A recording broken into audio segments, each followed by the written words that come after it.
नमस्कार जी। आज हम लोग फिजिक्स की चौथी यूनिट का छठवां चैप्टर विद्युत चुंबकीय प्रेरण इलेक्ट्रोमैग्नेटिक इंडक्शन पढ़ेंगे।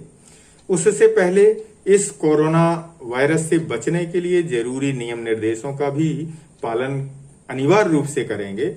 सबसे पहले हम सबको जो जरूरी है वो है मास्क का प्रयोग करना और दूसरा है सोशल डिस्टेंसिंग का पालन करना।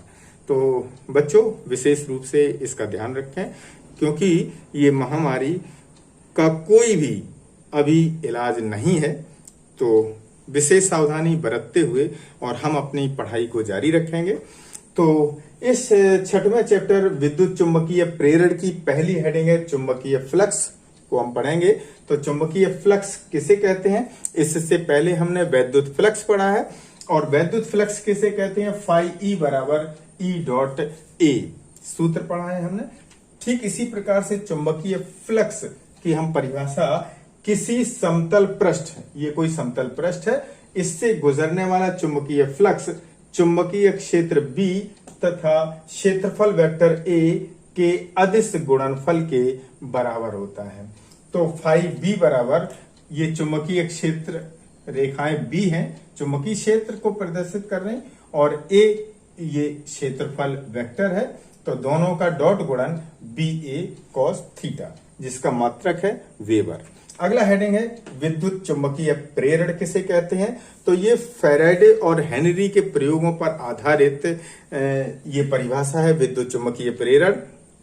जैसा कि हम आपने इससे पहले फैराडे का एक एक्सपेरिमेंट करके देखा था, जिसमें बताया था कि अगर कोई कुंडली है और उस कुंडली को हम धारामापी से जोड़ दें, बैटरी से नहीं बल्कि धारामापी से जोड़ दें, उसके बाद अगर एक चुंबक लेके आते हैं और इस कुंडली के पास शीघ्रता से अंदर प्रवेश कराते हैं या बाहर निकालते हैं, उस स्थिति में फ्लक्स परिवर्तन होता है, जिसके कारण धारामापी में विक्षेप उत्पन्न होता है। तो ये फैराडे का प्रयोग है और उसी पर आधारित परिभाषा विद्युत चुंबकीय प्रेरण किसे कहते हैं कि जब किसी वैद्युत परिपथ से बद्ध चुंबकीय फ्लक्स में परिवर्तन होता है। चुंबकीय फ्लक्स में परिवर्तन काहे के द्वारा, चुंबक के द्वारा। तो जब किसी वैद्युत परिपथ से बद्ध चुंबकीय फ्लक्स में परिवर्तन होता है तो उसमें एक विद्युत वाहक बल उत्पन्न हो जाता है और इस घटना को हम कहते हैं विद्युत चुंबकीय प्रेरण। और उत्पन्न विद्युत वाहक बल को हम क्या कहते हैं, प्रेरित विद्युत वाहक बल, जिसे हम इंड्यूस्ड ईएमएफ, ईएमएफ का मतलब होता है इलेक्ट्रोमोटिव फोर्स, इलेक्ट्रोमोटिव फोर्स। यदि बंद परिपथ है तो उसमें उत्पन्न धारा को हम कहते हैं प्रेरित धारा, और इसका अस्तित्व तो तभी तक होता है जब तक कि चुंबकीय फ्लक्स में परिवर्तन होता है। अब हम अगला हेडिंग पढ़ने वाले हैं लेंज का नियम।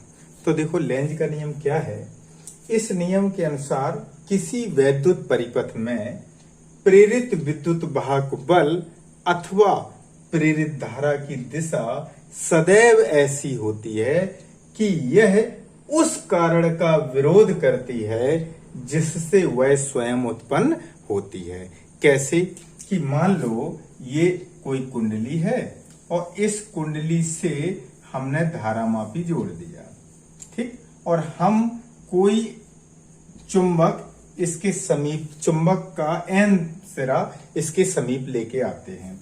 तो जैसे ही इसके समीप लाते हैं वैसे ही इस धारामापी में विक्षेप होता है। अब लेकिन धारामापी में तो विक्षेप हुआ, लेकिन इस परिपथ में धारा की दिशा क्या होगी, इसके लिए यहां पे क्या होता है, एन ध्रुव बन जाता है। अब यहां पे तीर का निशान लगा दो, यहां तीर का निशान लगा दो, क्या प्रदर्शित कर रहा है कि इसमें धारा की दिशा ये है। तो देखो एन ध्रुव जब पास में लेके आए तो यहाँ एन ध्रुव बन गया। इसका मतलब है कि इसमें धारा किसके कारण उत्पन्न हुई, इस चुंबक के कारण। और ये जो कुंडली है विरोध किसका कर रही, इसी चुंबक का विरोध कर रही। तो ये लेंज का नियम का पालन कर रही है। अगर हम इस कुंडली, ये कुंडली है और यहाँ पे धारामापी लगा दें, और धारामापी लगाने के बाद अब यदि हम एन ध्रुव को दूर ले जाएं तो फिर दिशा बदल जाती है। क्या हो जाता है, यहां पर एस ध्रुव बन जाता है। एस ध्रुव बनने का मतलब क्या हुआ, अब आप देखो ये इस तरीके से, अब धारा की दिशा ये हो गई, विक्षेप बदल गया, विक्षेप बदल गया इसमें। तो यह इसमें धारा किसके कारण उत्पन्न हुई, इसी चुंबक के कारण, और इसी का विरोध करने लगती है।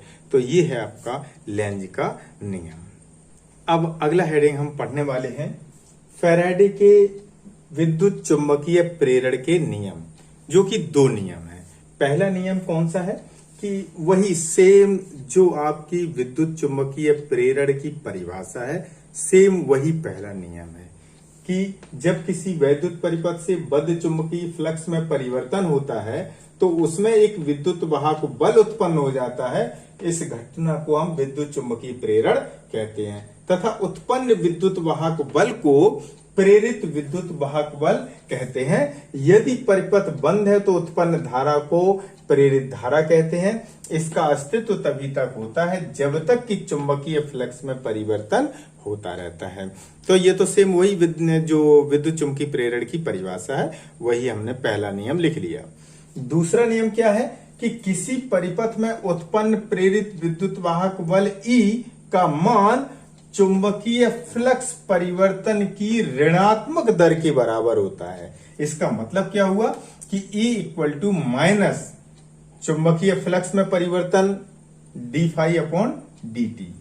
अगर कुंडली में तार के n फेरे हैं तो E equal to minus n d∅/dt। ये हैं विद्युत चुंबकीय प्रेरण संबंधी फैराडे के दो नियम। अब हम पढ़ने वाले हैं अगली हेडिंग चुंबकीय फ्लक्स में परिवर्तन, जो कि कई प्रकार से किया जा सकता है। जो पहला है चुंबकीय क्षेत्र परिवर्तित करके। तो प्रारंभ में यदि कुंडली के तल का क्षेत्रफल A है तथा लंबवत चुंबकीय क्षेत्र B है तो चुंबकीय flux ∅1 equal to BA cos theta से ∅1 बराबर हो गया BA। कैसे, जब ये कोई तल है और इसके ठीक लंबवत चुंबकीय क्षेत्र B है तो इस स्थिति में थीटा का मान कितना हो गया, 0। और जब थीटा 0 हो गया तो ∅1 बराबर हो गया BA। अब यदि कुंडली को चुंबकीय क्षेत्र से यकायक हटा लिया जाए, मतलब अचानक हटा लिया जाए, तो फ्लक्स कितना होगा, 0 हो जाएगा। ऐसी स्थिति में इसके और इसके फ्लक्स में परिवर्तन कितना हुआ, d∅ बराबर। तो हम अंतिम में से पहला घटा के ∅2 माइनस ∅1 0 माइनस BA बराबर माइनस BA आ गया मेरा। अगला हेडिंग दूसरा नंबर है कि हम कुंडली को चुंबकीय क्षेत्र में घुमा करके भी हम क्या कर सकते हैं, फ्लक्स में परिवर्तन। तो प्रारंभ में कुंडली अगर चुंबकीय क्षेत्र के लंबवत रखी है तो ∅1 बराबर BA, बिल्कुल सेम ऐसे ही। और पहली कंडीशन है कि यदि कुंडली को 90 अंश घुमा दिया जाए तो थीटा का 90 मान रख देंगे तो ∅2 आ गया 0। तो d∅ मतलब फ्लक्स में परिवर्तन कितना हो गया, तो यहाँ पे हो गया 0 minus BA equal to minus BA। लेकिन यदि कुंडली को 180 अंश घुमा दिया जाए तो हम थीटा की जगह 180 रख देंगे तो मान कितना हो गया, माइनस BA। अब ∅2 का मान माइनस BA है और ∅1 का मान BA है, तो d∅ अगर निकालो तो अंतिम में से प्रारंभ घटा के तो माइनस BA और माइनस BA तो कितना हो गया, माइनस 2BA। और तीसरा है कि चुंबकीय क्षेत्र में रखी कुंडली का क्षेत्रफल बदल करके हम फ्लक्स में परिवर्तन कर सकते हैं। तो ये चुंबकीय फ्लक्स में परिवर्तन के हमने विभिन्न प्रकार पढ़े, किस प्रकार से हम परिवर्तन कर सकते हैं। धन्यवाद बच्चों।